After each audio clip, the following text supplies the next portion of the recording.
Greetings. This is the People-Centered Internet, and we're delighted to have you with us here on the 20th of August, 2024. We're talking about cybersecurity, cyber threats, both what is happening in the moment, what we see happening in the future, and looking forward to having a discussion with you about that today. We also have a guest who is also a colleague, because there is a piece of information we want to share that's related to this. Mack Turner is on the board of directors and the leadership team of Choiceflows, and we recently did some research that was talking about data breaches. I thought that would be interesting for us and generous of us to share that with you, right, and talking about our topic today. So if there are no objections or framing remarks that someone would like to make before I bring Mack on stage, I'll do that. Anyone have any opening thoughts about cybersecurity or cyber threats before we get underway? Scares the hell out of me, but other than that, there you go. All right. Well, you are prudently cautious, Brian. Thank you. That is a good stance, all right, to take. So again, let me introduce you to Mack Turner.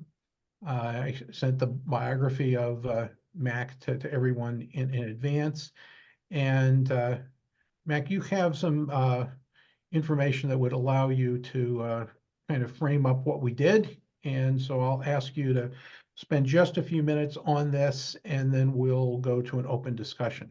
Thank you very much for being with us. Thank you, Kevin, and everyone for inviting me. And let me see if I can get rid of, there we go.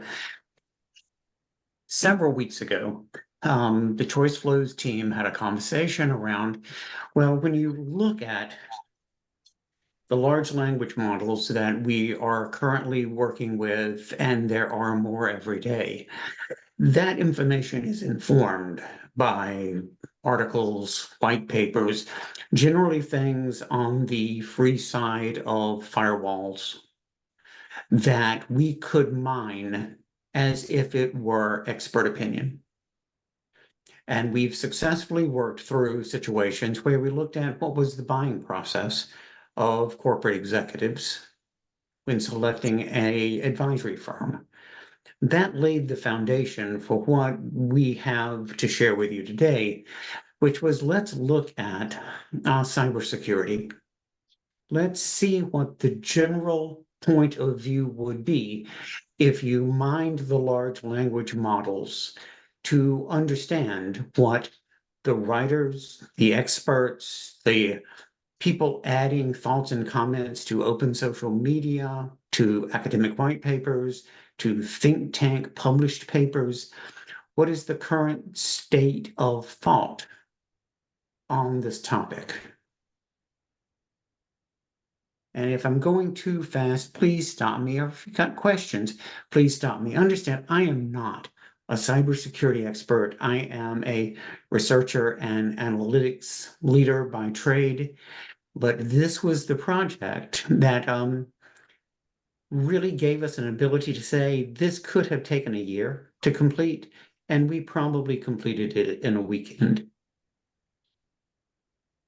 So part of what I saw when Kevin and I discussed this presentation was a need to understand what are some of the trends around cybersecurity and what should we be thinking about as a informed thought leading community. And as Brian said, it's scary. It really is, because just based on the past few months, you would have to conclude that the bad actors are getting smarter at a faster rate than the people trying to prevent this type of activity. So what we're seeing, at least according to the different large language models at the moment, is artificial intelligence and machine learning being aggressively integrated into cybersecurity protocols in terms of incidents reporting, predictive analytics, task automation, and attempts to improve efficiency. Now, one of the things that I think we have to be very aware of is that efficiency a buzzword, a euphemism for cost savings?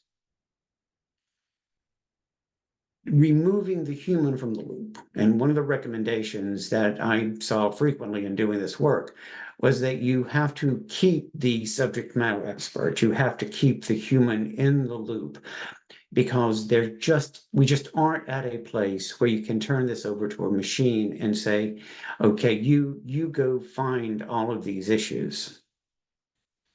And especially as the people responsible for some of the breaches do seem to be getting around the current security easier than they have in the past, just making the assumption on faith that the AI will be the solution, we're not there.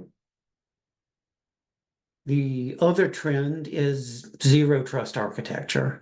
Now, this is interesting given what is in the diagonal box to this, because the idea of zero trust architecture is you don't trust anyone. You always have to verify. You always shut down access to the data.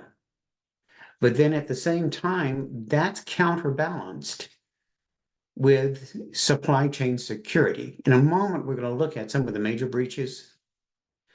And one of the commonalities in some of those large breaches is that the data was safe as long as it wasn't in motion.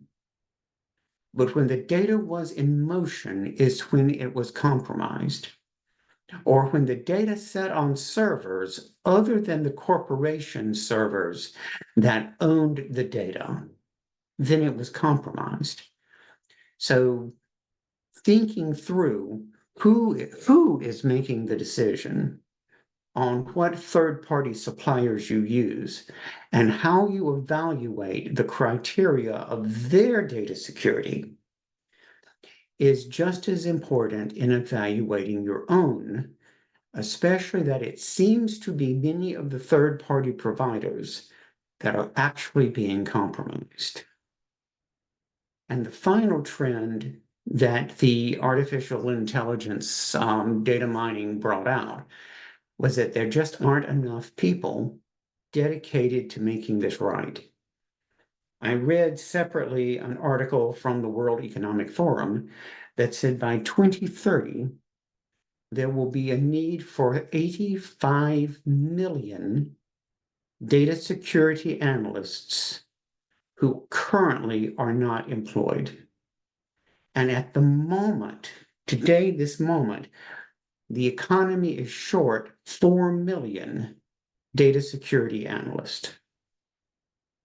So we have a very smart, bad actor force becoming progressively more capable of getting through the security, and not enough talent committed to keeping them out. And that is getting dramatically worse over time. Now, I wanted to make sure that we had some grasp of why we're talking about this. And some of these numbers to me were staggering. But for each of us, we've probably all received an information note in the past 6 months from some of these companies. I know on this list, I've got 3. So in the first half of 2024, there have been 9,500 reported data breaches. 9,500. That includes the National Public Data File, which is an organization that collects information so that employers or legal organizations can prove who you are. Its breach is 2.9 billion records.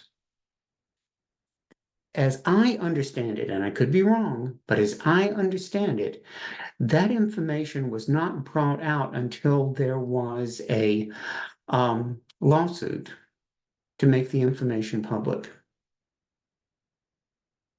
And on top of that, that file is publicly available today for $3.5 million on the dark web.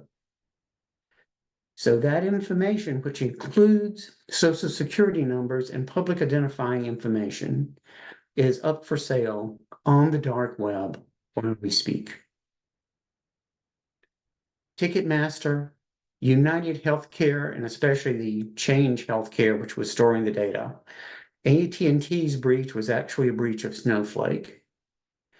All of these have a dramatic level of impact on you as a consumer and people in general. And what is amazing, at least to me, in my experience in this space, is that you hear about the recovery of the organization, but rarely hear about what the organization is doing to truly protect and help its compromised customers recover. Let me stop there. Are there any questions about what I've said so far? Brian, you're on mute, sir. Mhm. I see you're trying to talk. If you could discuss, are there any legal obligations for companies who have been breached to remedy and make their injured customers whole?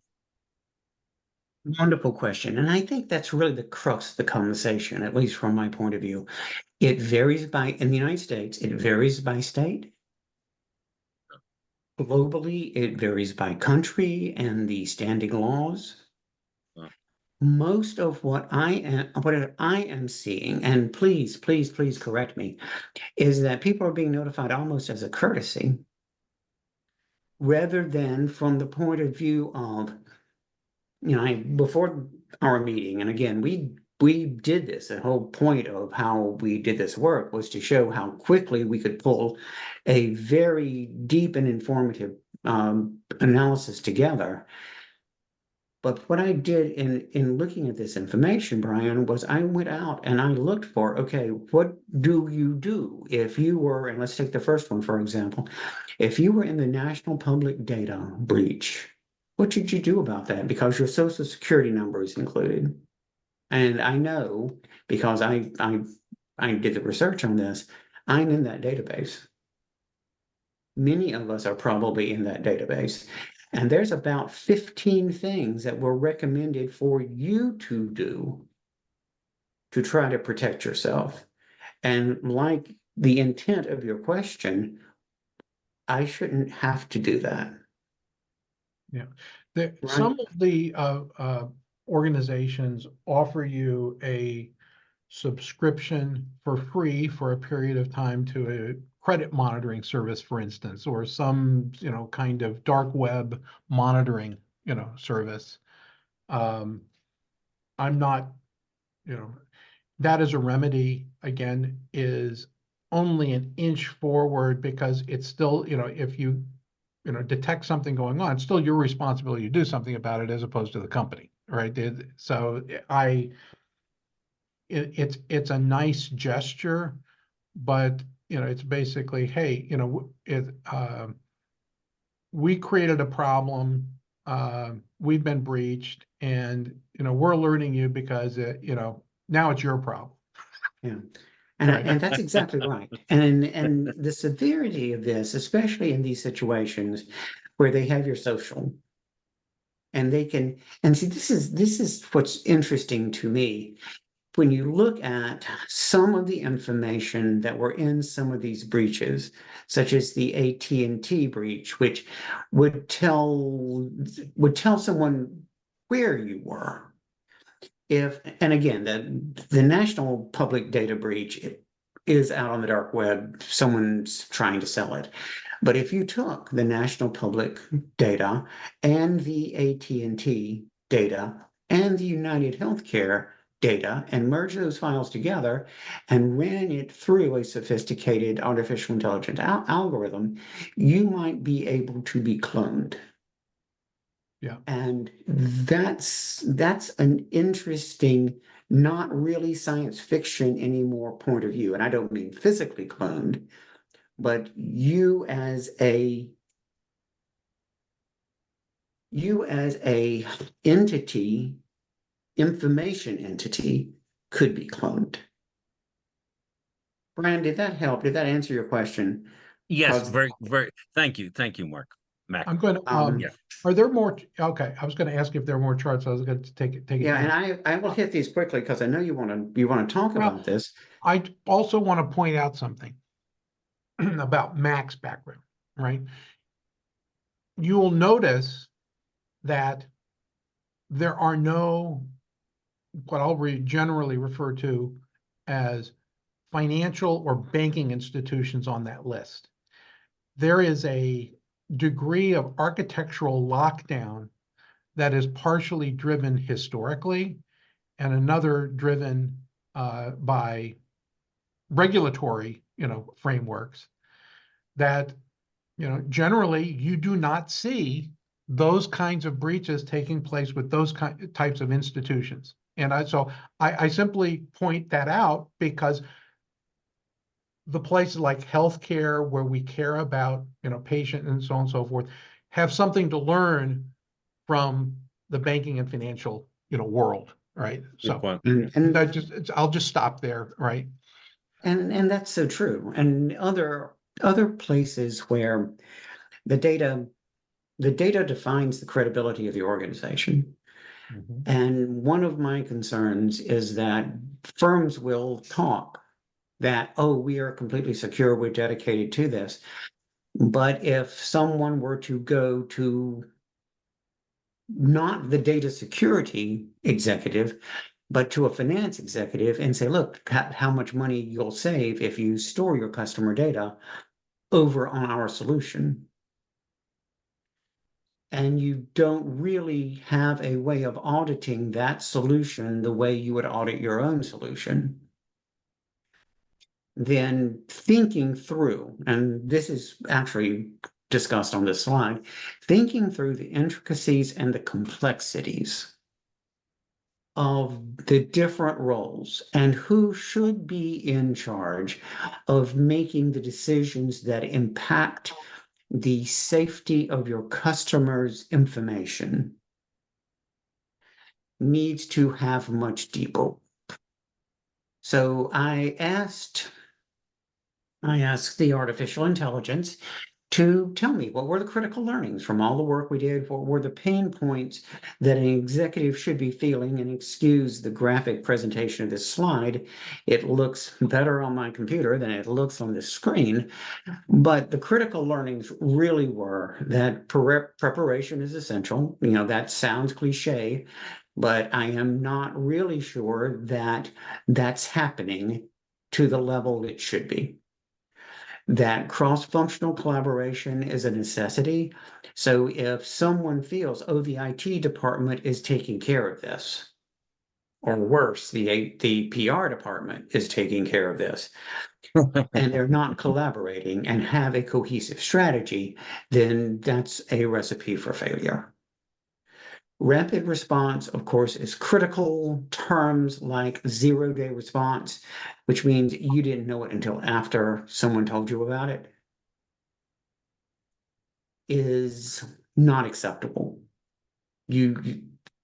Processes and procedures should be in place to let you know that someone's trying to break into the system. And too many of the just install the off-the-shelf solution isn't getting us there. As I referenced earlier, some of those breaches did not become public until there were class action lawsuits requiring them to become public. So transparency and communication in terms of the ability to keep the relationship with your customers is evident, but not always practiced. And then there is a need for continuous improvement. All of this sets up for me is that if you're not simulating these types of breaches, you need to be, because something will be lost in the process. And for an executive looking at this kind of information, truly getting your mind around the complexity and the interconnectedness of the different roles that must be at play here may be more than some CEOs have taken on, because they may have felt I've delegated that to IT. The Yeah. IT people have hired a chief information security officer. My work here is done. Right. And it's not. Good point. Good point. Now, this is an example, and I even added to this on my own above and beyond what the AI had recommended. But who does need to be involved? So this particular model is what was generated by Bard, but it is very close to the existing model from the National Institute of Standards and Technology. So NIST's cybersecurity framework is being picked up in the intelligence within the AI databases. But these are the steps that you would expect to go through. And each of these columns need to be detailed within a playbook that the company then commits to and simulates. Was there a question? No. Okay.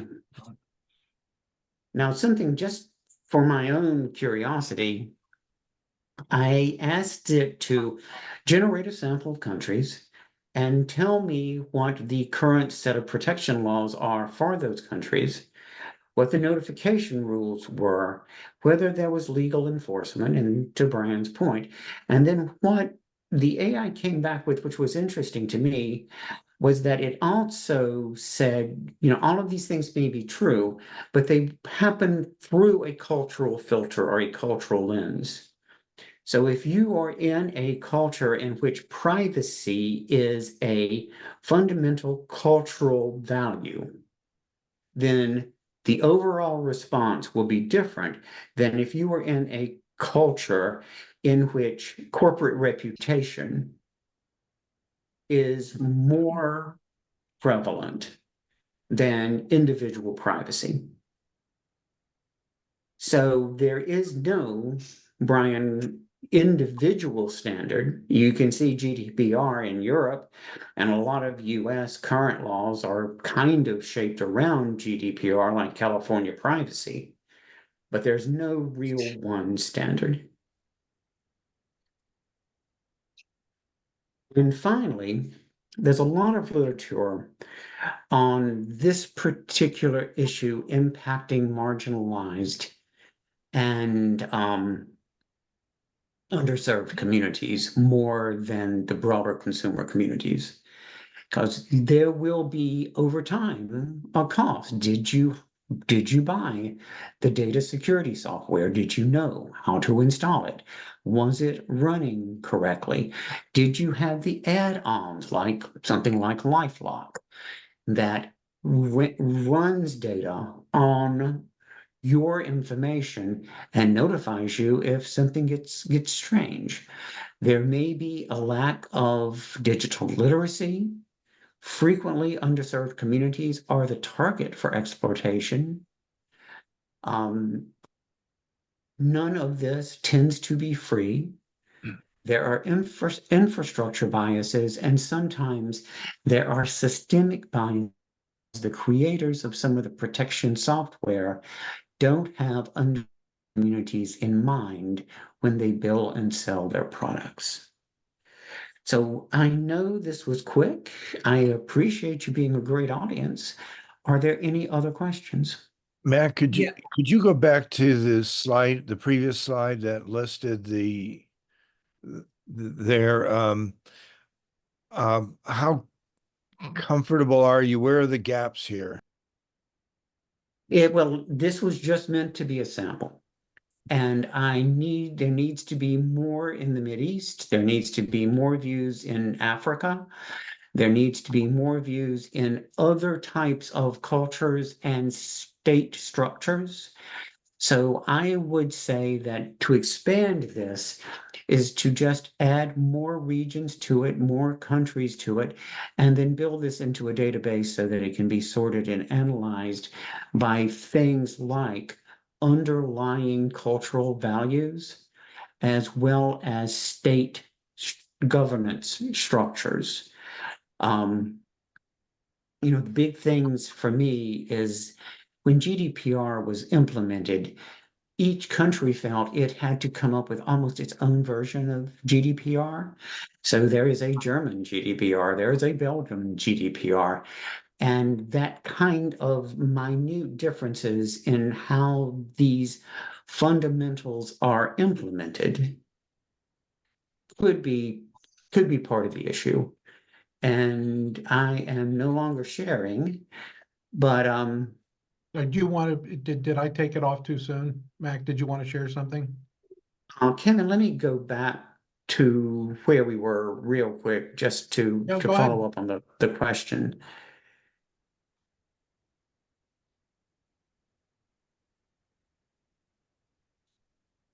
Mhm.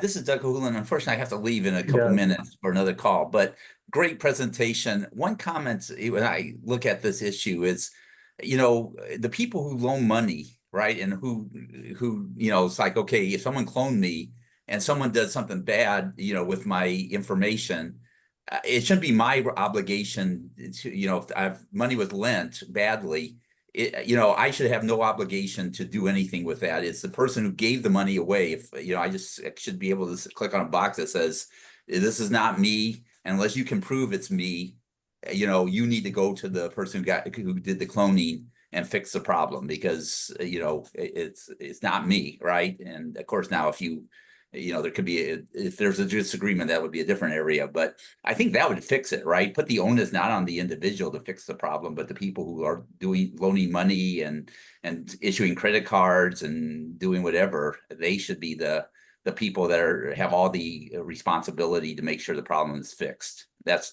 how I would fix this problem.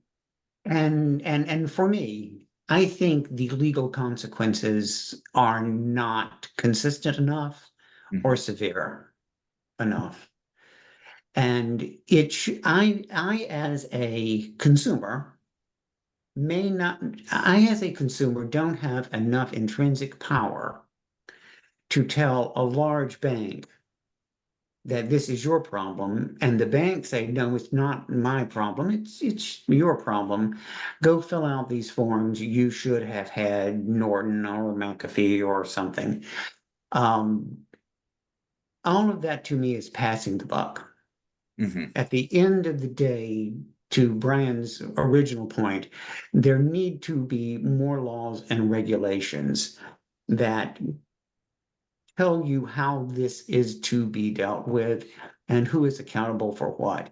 So, Doug, to your point, if Doug, you're still here, if I were the company and I had shoddy, poor, cheap safety procedures that in the end were easy to get around, then I may be culpable because I did not take adequate steps to protect my customers.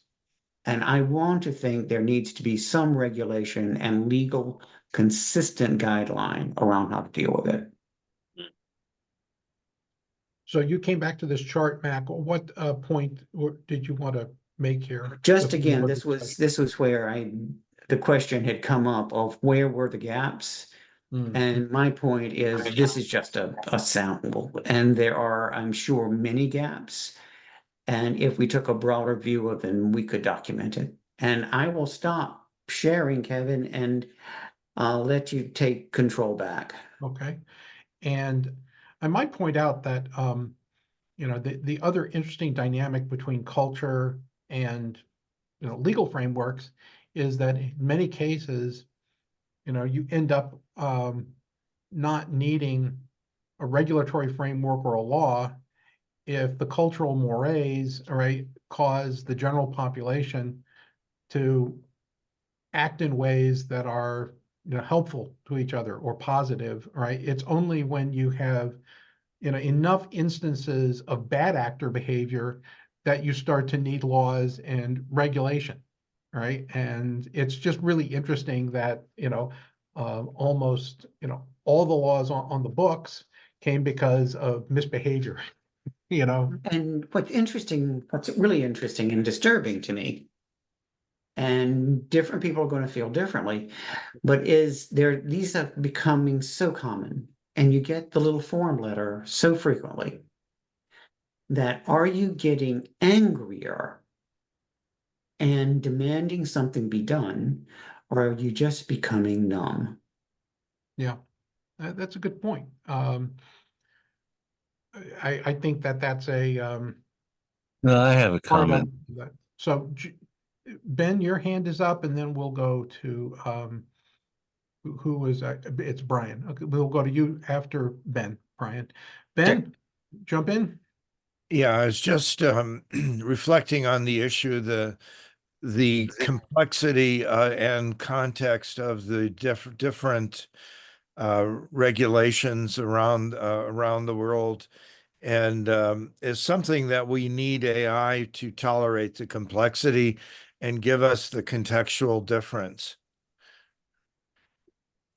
The difference between the cultural activities, the legal activities, and the interpretation of overlap, all those things are somewhat subtle, and we need AI for the lenses, even in discussing those activities. So we we need to assemble those and make sure that we have version control absolutely established, so we have a truth maintenance on those activities, and there is no way humans are going to manage the nexus of those regulations. Thanks for that thought, Ben. Other than that, I have no opinion. As always, Brian, then Suzanne. I have a unique distinction of being one of the few former trial lawyers in our groups here. And I just want to make a comment about policy that we've spoken about. A policy and a rule, in my experience, doesn't mean anything. You've got to get a lawsuit filed in a courtroom, and there must be a judgment and punishment. That's how you get results, not just having a policy that nobody follows. So, but that's my question, though, Mac. Um, I'm involved with building a really major healthcare application. And in the past, one would think you'd build an application and the environment would protect the application. But it sounds like in this world, the application has to have its built-in protection. Would you agree with that? I mean, that's just, if you're building an app, you better build your own fortress around it. Otherwise, you're going to be screwed. What do you think, Mac? Brian, I think that is a brilliant observation.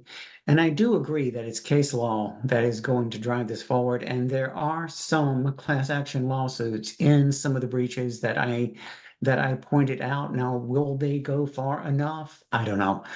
But I do think that if you build, especially in healthcare, where HIPAA demands a different augmented set of requirements than you would see in most of the other industries, that if you can build the security into the app, and that security Mm. doesn't in some way create unintended consequences when it is running within an infrastructure that has its own security, but is additive to that security, then I Yeah. think that could create a superior offering until everyone else begins to do the And same I thing. think that that's the Yeah. key, is that if you reputationally, all right, stand out versus competition in some of these spaces, you're going to, get more adoption, right, from institutions. You say, oh, you know who recommended us? The insurance company.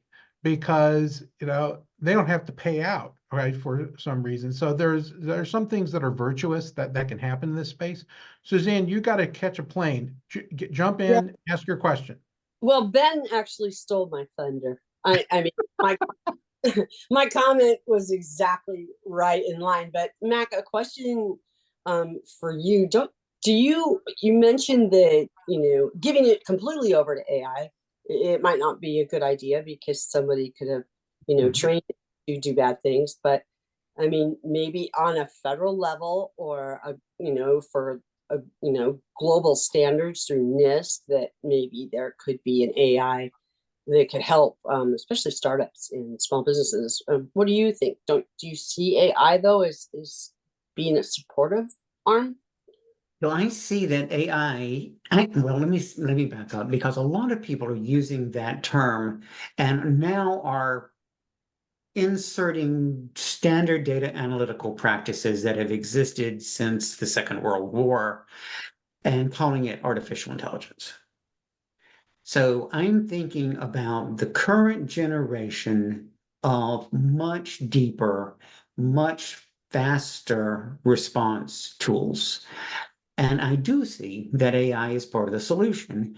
And I also, from what I understand of this space, broad AI, the I don't know how this was trained and what's in it, probably is problematic, but dedicated to this function AI is more likely, at least in what I have read, to be part of the answer. So if the AI is dedicated AI as opposed to broad general AI, it may be more successful because you know how it was trained and how it should run. Yeah, and I like what Kevin said too about the insurance angle. That's one of the solutions is if the insurance company in which you pay high premiums for security, that that they would offer up tools equivalent to what other financial institutions currently use. Yeah, Generally, like if you're in property and casualty, occasionally the insurance company will say, can we come over and do a safety inspection, because they would like to be able to give you some proactive advice, right, before they have to write a check because the place burned down or the place, had roof damage or whatever, right? So that's kind of the era that we're moving toward. And it's interesting, if you follow the ecosystem, is that the insurance companies get that advice from think tanks from the reinsurance companies, okay, who are going to ultimately have to backstop, all right, that, and they're in the big casino, with, the really global issues. And it's really interesting because that's where a lot of foresight is taking place. And I would suspect in this cybersecurity realm, as more and more things are happening and there's more and more potential for data breaches or disinformation or tricking somebody into doing something that you would prefer that they not do, as an individual or organization, is that foresight capability is going to land in places, because ultimately you don't want their ultimate clients to have the problems that they're going to have, because while they might say, hey, it's not our problem, right, the customer, they say, well, if it's not your problem, then you don't have me as a customer anymore, right? And as my friend Don Peppers says, if you don't have customers, you're not in business, you have a hobby, right? And, so that's, it's in your best interest to try to create business practices that, make people feel safe in your franchise. I'll just say that, right, is that's should be the goal, right, of the C-suite and the board of directors, is that, how are we going to react? We're going to react in a way that protects our franchise and makes people want to stay with us. Yeah, and a big part of that is, at least in my review of this, is the commitment to do this correctly and not just on the fly and cheaply. Yeah, I mean, yeah, once it leaked out, that there was a calculation being done about, the Ford, what was it? Was it a Pinto? All right, where, say, how many people, would actually have to get rear-ended with this, faulty gas tank before, it would hurt financially. It's like, don't do that. Stop doing that calculation, because at the end of the day, it's going to hurt your franchise. You do not want that story out in public. All right, Guido, your hand is up. Join us. Thank you. First of all, Mac, thanks for a very interesting presentation. So I'm from Europe. I'm from Europe, and the second thing is I specialize in insurance for SMEs for cyber. So just to put two very worrying elements into the conversation. So there's a lot of research in Europe, and it shows that 68% of SMEs management believe they don't have the capabilities of handling cybersecurity in a decent way. And secondly, less than 15% are insured. But this is a really worrying element, and I heard mentioning about reinsurers, etc. This is one of the key elements in the industry. There's a unquantifiable risk, because this is a new risk that nobody really knows how it will impact. It might create systematic issues. And so we saw it with CrowdStrike, if you might recall, that wasn't even a hack, but that was just a failure in an update. And that created billions of damage. So I think one of the key things is that it's very important that every actor in the chain does what they need to do. And I think Matthew described a number of things, but at the SME level and the consumer level, I think most people have no idea what they should do. They don't have the expertise, they don't know the threats, they don't have the tools, and they don't have the insurance. And that is, for me, very worrying. It's a nice business opportunity too, of course, but it's very worrying because it's very difficult to explain to people to begin with what the threat is. And so they hear all these things, but they all, especially at the SME level, they think it won't happen to me. It's like, pandemics, it won't happen to me. And how do you see that? Because I think you were spot on, but at the level of consumers and SMEs, they still think it will happen to somebody else and not to them. So therefore, they don't really do any of the follow-on activity required.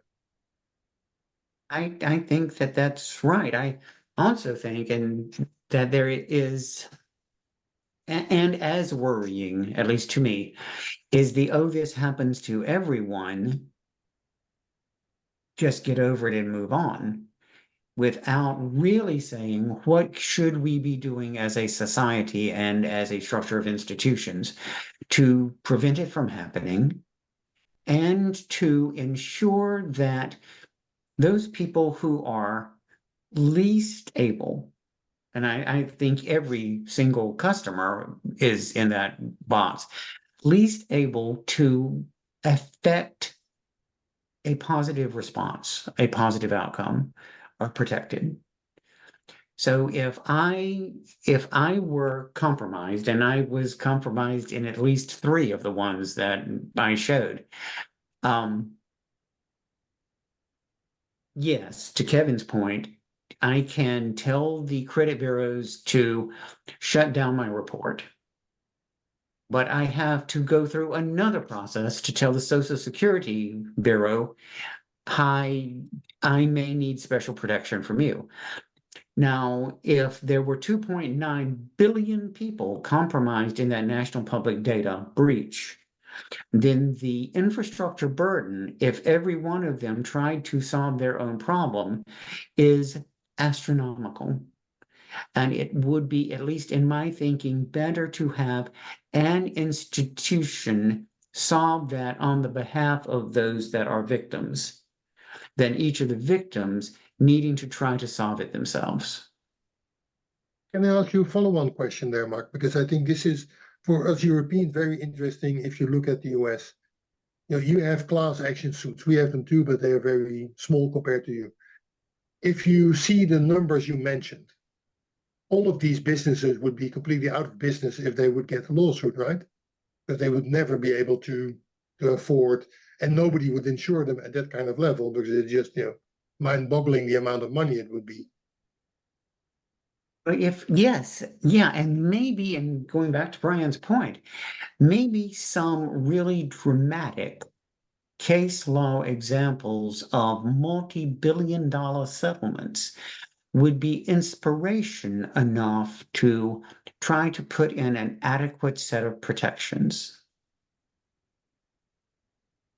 Yeah, in that And case, you might find that the industry would then ask K Street, our lobbying street in Washington, D.C., to help create that regulatory framework or legislation because they say, we need protection.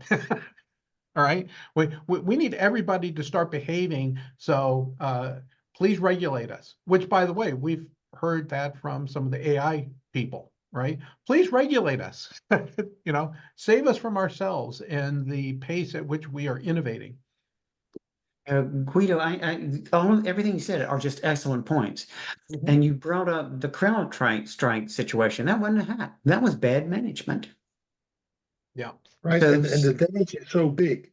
So that's why I'm wondering, if the lawsuits happen, and in the CrowdStrike case, it's an interesting lawsuit between CrowdStrike and one of your airlines, and where CrowdStrike says, well, we called you and we said you need to do something about it. You didn't, so we're not going to pay out.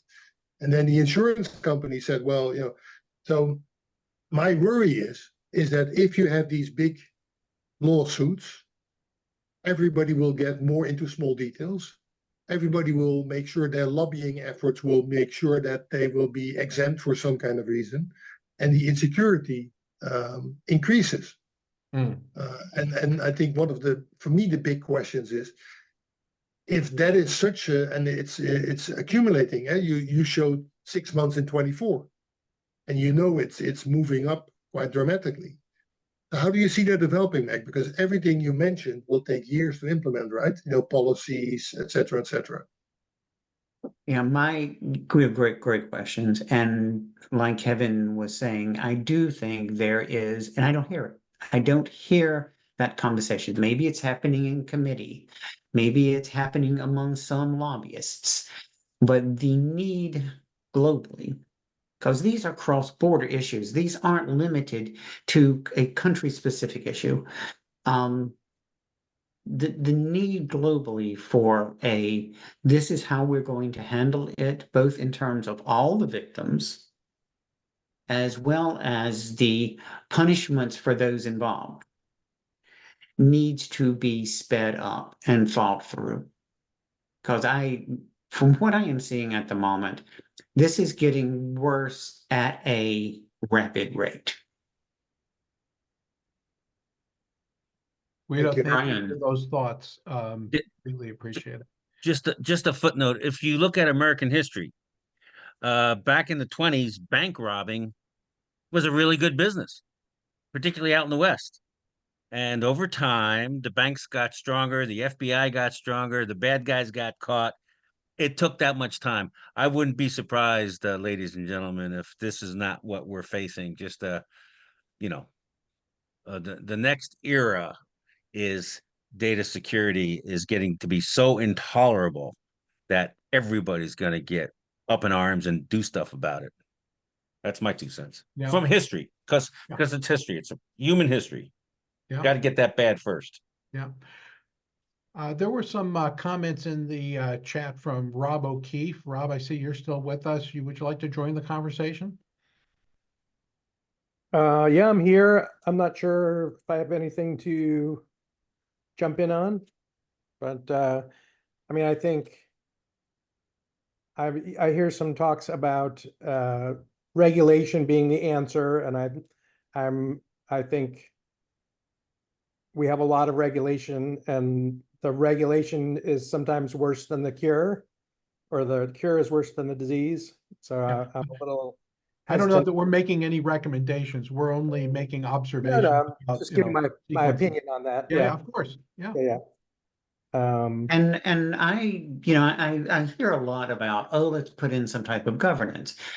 That's kind of too little, too late. I am with Brian that, once upon a time we celebrated people like John Dillinger and Bonnie and Clyde and Pretty Boy Floyd, but they were villains. Mhm. And we have to have adequate and dedicated punishment in this particular situation because I do think we are dealing with cross-border situations. One specific country regulating or doing case law isn't going to solve the magnitude of the problem that has to be dealt with on a global basis. Okay. Right. Rob, thanks for balancing the scorecard and showing us that there were indeed some banks, all right, that where there were breaches. We were only observing that seemed to be happening in other industries more frequently. But yeah, I think it's an equal opportunity offender landscape for And All not my- having good fortress. All of my information is in the government, the OPM security clearance database, which was exfiltrated to China. So uh, it's Infiltrated. That's a great word. well, and to the point, and I can't find the note in here. When someone said, there's that famous quote of "I rob banks because that's where the money is." The banks are always being targeted, always. Multiple bad actors are trying to get into the banks, absolutely all the time.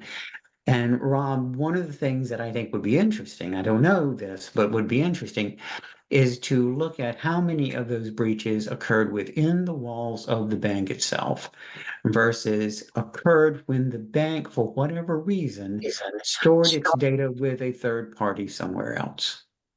Mhm. Very good. yeah, I think that's possible, but I don't know that that's the only explanation but that's a good question. And I'm not saying it is the explanation. I am saying that it may be a explanation. Yeah. I mean, I guess part of my point on the regulation is sometimes there's the regulations are creating honeypots of databases where we're required to submit our information, whether, the KYC regulations of banks or healthcare so that was probably maybe a different slide of the regulation point is we're creating all of these requirements to submit our data. And I don't see that changing anytime soon, but it's yeah, I don't know. It's a difficult situation. Yeah. Wonderful, wonderful points. And I don't think it can just be solved on a local level. I worked a lot with data movement in my previous role, and there are countries that will not allow data to flow outside of its border, even electronically. And that's too much. And that has to do with the nature of the government itself. So this isn't something that's going to be solved overnight, but but me saying that is not an excuse for an aggressive effort to try to solve it. Well, thanks for joining the conversation, Rob. Greatly appreciate it. Ben, you are back on deck. You're putting comments into chat. Join us, and I'll remind everyone that we are coming to the bottom of the hour. If you need to leave, we greatly appreciate you being with us. And if you want to stay for overtime from 12:30 to 1 o'clock, we will continue to leave the camera and mic open. Ben. Yeah, a couple of points that we keep trying to speed up the mess or try to fix the mess. And again, it's as many of you have heard me say, we spend our time trying to fix the 20th century. when we're in the 21st and we need to apply 21st century thinking to it. And a part of it is that commerce is based on on authentication and attestation. Who are you and what rights do you have? So when we say zero trust, we need to live it. We need to say that every asset, every transaction in our action models have to challenge and seek attestment of the authority to do what you want. Even if I'm querying an IoT sensor, do I have right to do so? And as an IoT saying what temperature is outside, do I have the right to tell you? And do you have the right to know about that temperature, the temperature that might be outside? So in a true and honest zero trust architecture, the communication, transaction flow, and digital assets all are aggressively persistent and protective. So it's not just a question of protecting data at rest and protecting data at motion. There should be a persistent protection that whether it's at rest or whether it's at motion uh, comes to mind as well. And that's where, especially as we get into digital assets, we have the opportunity to make those things more than just passive data. They are active assets and have a right to challenge who wants to use them, who wants to know about them, and why, and under what authorities. Other than that, I have no opinion. Yeah. Hey, Ben, I think they call that an opinion, boys. Yeah. Hey, Ben, Ben, you just hosted Chicago guys, man. Yeah. Ben, you just hosted some students or young professionals from, was it Africa? Africa, Yeah. yeah. And I'm not sure that you took this topic up while they were with you, but project for a moment. If you were thinking, to what degree is this an issue in Africa versus the way that we're discussing it right now?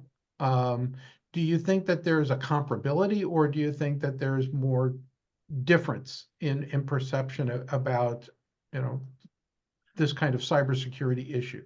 All right, because I think that the infrastructure is different. There are a whole bunch of differences. Yeah, no, and they have the advantage and disadvantage of lack of an installed base of certain activities. So they aren't there to protect the 20th century. They don't have an investment in the 20th century. And so you see in places like Kenya where M-Pesa emerged because of not smartphones access, but flip phones. And so flip phone infrastructure forced them to create a mechanism for easy exchange so people could pay bills and so forth via the phone system. That was different in South Africa, which started much faster on a smarter infrastructure. So one of the interesting things is that they can skip generations. They don't have they don't have the baggage that they have to try to protect and evolve. So they can parachute in new practices. Their problem is corruption for the most part, that when they bring something in, they want to make sure it doesn't start corrupted or get corrupted. But they do have an opportunity to overlay whole new operating infrastructures. And some of them are doing it. These were entrepreneurs. This was Yali, young African Leaders Initiative, Mandela, Washington, that was set up where some 700 folks come to the States every year for 5 weeks. It was set up by Obama and Mandela. All right, very good. Thanks, Ben. Mac, any thoughts there? No, Nothing to add. I think all of that is true. I mean, Ben's point, and we've discussed this on other forums, is that those countries that don't have a existing infrastructure are able to leapfrog in the application of new technologies. And we saw that dramatically, especially in Central Africa, with the introduction of what became globally mobile banking and digital banking, is that left to itself, there would have been an incremental Kaizen, extremely slow change to a set of existing infrastructures. But when we saw what was happening in Central Africa, then that was quickly exported, but they had leapfrogged the existing technology because that infrastructure had not existed. Now, perhaps one of the questions for this topic is, what is the leapfrogging opportunity? Because we're talking about how slow and how cumbersome it will be to make changes. Well, is there an opportunity to leapfrog the current infrastructure and put something else in that could address this radically? And they're curious about factors like in India with Aadhaar and Akash, the Aadhaar initiative that gives a unique identity, a digital identity for every individual that supports education, medicine, and governmental structure. And Akash, which looks at deployment of mobile assets for new communications. You're dealing with non-bank communities there, and you're dealing with non-bank communities in many cases in Africa as well, and that's another element of not it's of leapfrogging. I have to accommodate non-bank communities in those spaces, and yet go digital, and yet go with transactional record that are supported.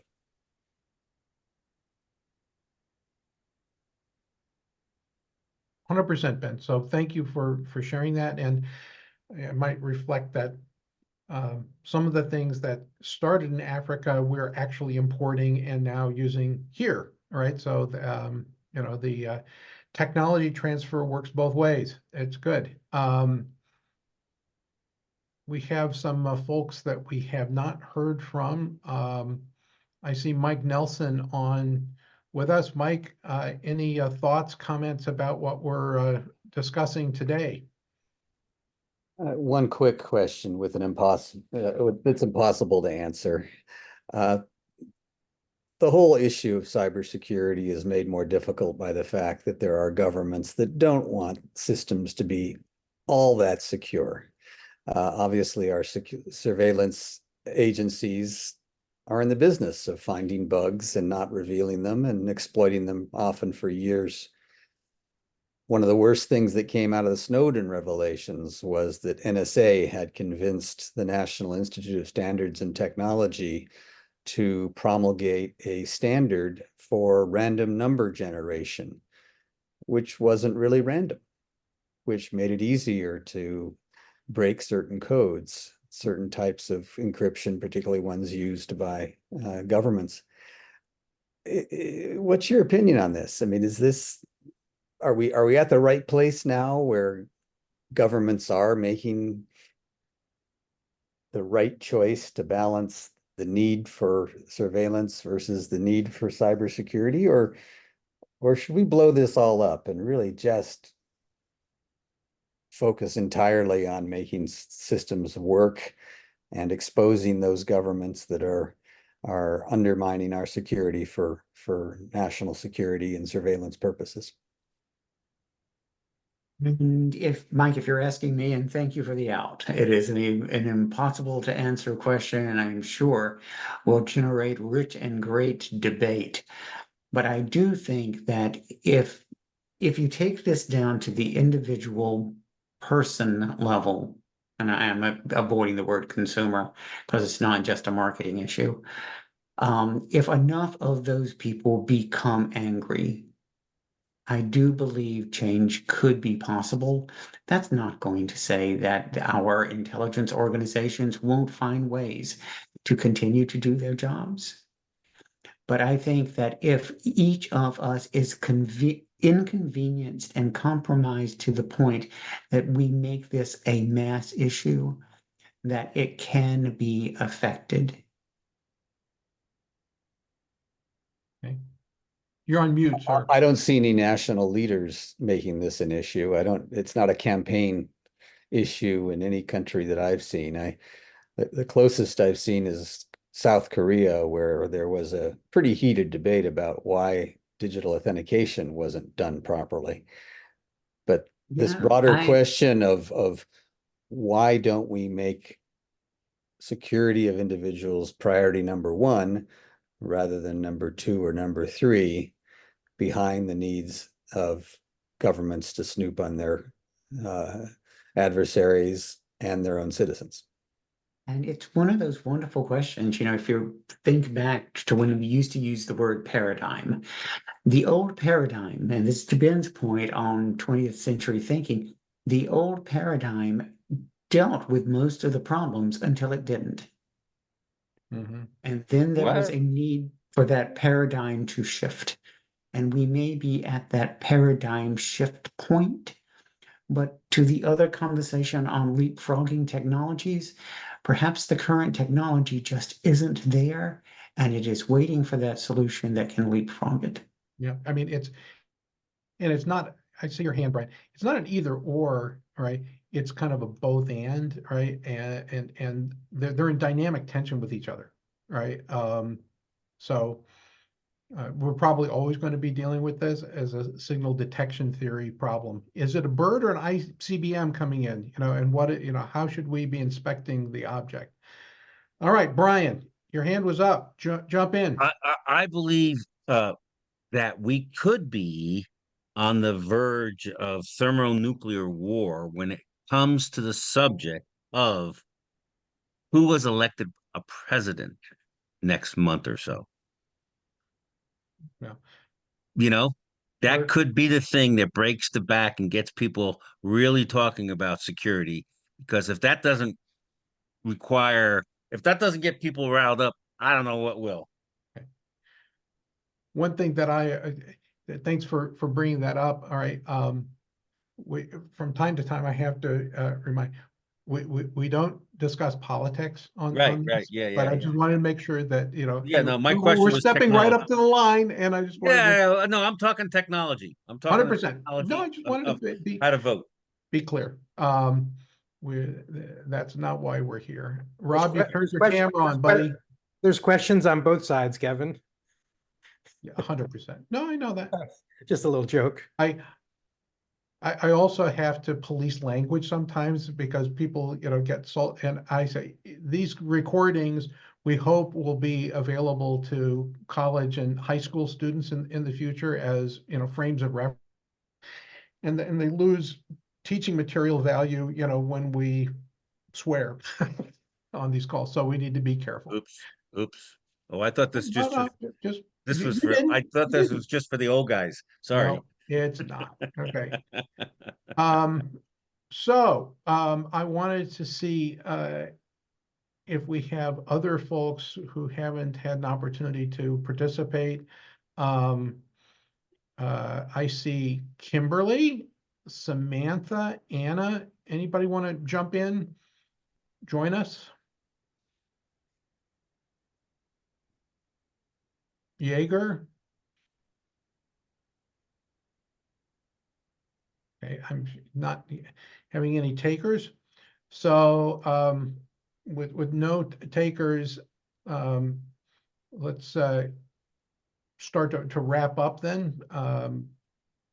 Mac, thank you for being with us. Doug, you put something in chat. Do you have a comment you want to make before we wrap up today? Sure. I just some books. There was a comment about, I really appreciate, this is a bug or a feature, so Singer's book, The New Cold War, talks a lot about the NSA. I have mixed opinions of, of the NSA, you know, and then the Four Battlegrounds by Paul Scherer, and also Army of None as well, that, you know, I think expands on cybersecurity.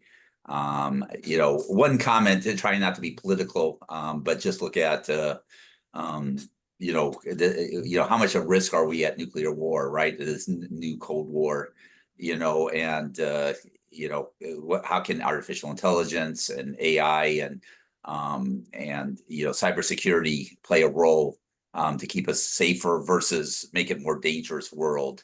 And I'd highlight Lex Friedman has a number of podcasts on minimizing nuclear war, and you know, how do we have great leaders that you know, can, you know, solve nuclear war? Because fortunately we solved it in the last 50 years. The question is, or 60 years.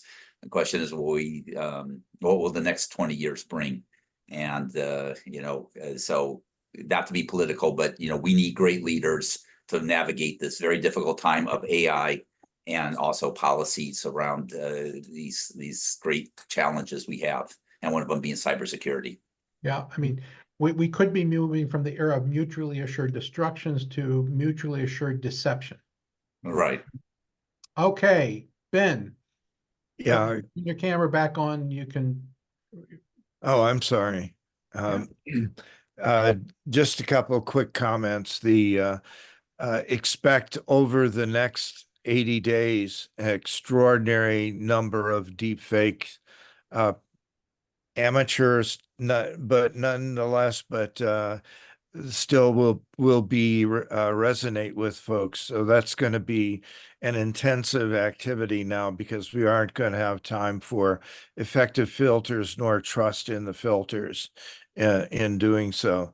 I wanted to commend the notation. I use my former colleague Shoshana Zuboff's book on Age of Surveillance Capitalism. I use it in my class. I have a joint law and business class, second and third year law students, and business called Privacy in the Digital Age, and it comes back to our resonating and our privacy rights perceived resonating from the Fourth Amendment is we're sort of wearing thin on the limitations of how far we can go in stretching that into declared rights of privacy. And there is going to be a need to sit down and have society, not just our society, but global society, that establish some fundamental rights. And I made note of the tension between perceived rights of the individual as they perceive them versus perceived rights by governments and society to have and know information about you in order to conduct itself fairly. That tension we will never resolve it, but we can't draw lines and perceive those lines are drawn effectively. We're going to have to adjudicate them. As was stated earlier, that case law will govern most of this in the near term. But at some point, we need effective legislation, not just one country, but across countries, that build some standard semantics for it. Other than that, I have no opinion. Yeah. And I think that that's what organizations like IEEE are for, is to, you know, create a cross-cultural, cross-country, you know, framework when it comes to, you know, technology frameworks. We very effectively ended up with a lot of good wireless and wired connectivity as a result of, you know, the work that IEEE and similar organizations have done. Very good. So we are going to wrap now. And Mac, thank So you. Kevin, do you want a humorous story as we leave? You may share a short story. Very short.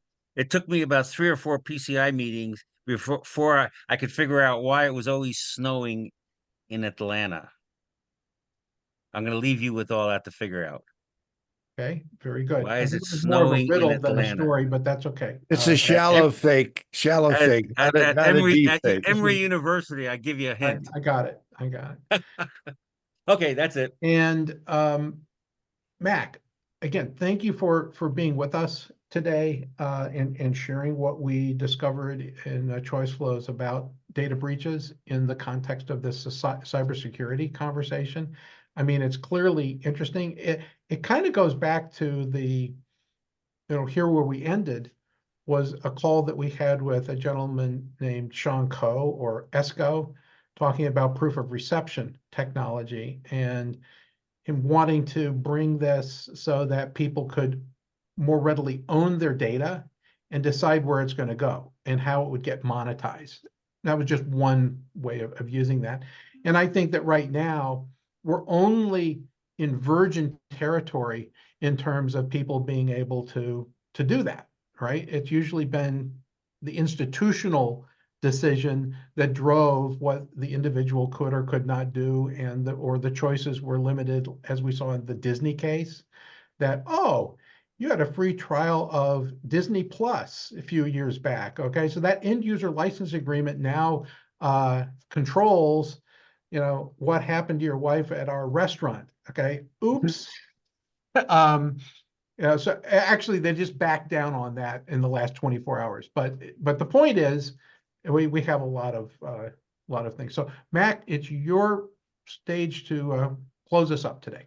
And Kevin and everyone, thank you. Like I said earlier, this is not my space of expertise. I don't have a voice in this conversation. But what I hope we were able to bring you was how quickly good research that at least triggers conversation among people like yourself can be created using available and maturing tools. So thank you for letting me be with you, and I hope you got something out of the conversation. Very much And so. I appreciate the opportunity to be with you. Mac, thank you, and thanks for being a colleague in the Choiceflows business. It's really remarkable how much progress we've made in a very brief period of time. If anyone's interested in that approach, just let us know. And Thank you. again, Mac, thanks for being with us. And for everyone else, thank you for being with this episode of PCI Community Forum. We will gather again after the U.S. Labor Day holiday. So if you are in the U.S., enjoy that. If you're somewhere else on the planet, we will look forward to seeing you as summer starts to come to a close. Take care, and in everything you do, be intentional. Cheers.